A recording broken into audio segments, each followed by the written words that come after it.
ഡയപ്പറുകൾ കുഞ്ഞുങ്ങളുടെ വൃക്കകളെ തകരാറിലാക്കുമോ? ശ്രദ്ധിക്കണം ഈ കാര്യങ്ങൾ.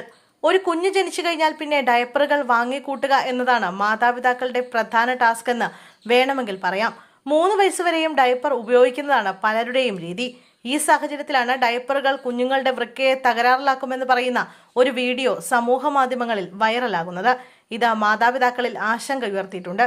എന്നാൽ ആരും പേടിക്കേണ്ട കാര്യമില്ലെന്നാണ് Lucknow King George medical college paediatrics department മുൻ മേധാവി ഡോക്ടർ ഷെല്ലി അവസ്ഥി പറയുന്നത്.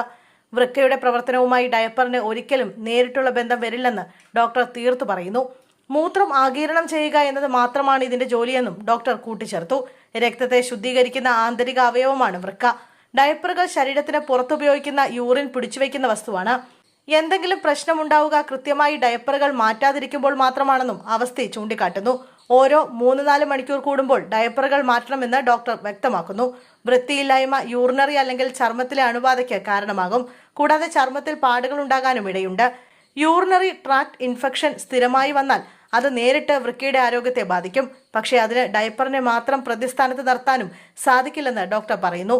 മുതിർന്നവരിലും വലിയ കുട്ടികളിലും കാണുന്നതിനേക്കാൾ വ്യത്യസ്തമായ രീതിയിലാണ് കുട്ടികളിൽ യൂറിനറി ട്രാക്ട് ഇൻഫെക്ഷൻ അനുഭവപ്പെടുന്നത്.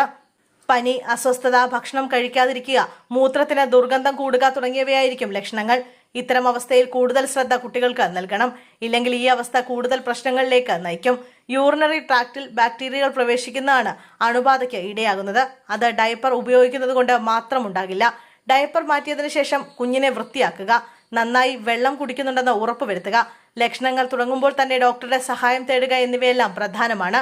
അനാട്ടമിക്കൽ വ്യത്യാസങ്ങൾ മൂലം ആൺകുഞ്ഞുങ്ങളെക്കാൾ പെൺകുഞ്ഞുങ്ങൾക്കാണ് ഈ അണുബാധ കൂടുതൽ ഉണ്ടാകാൻ സാധ്യത.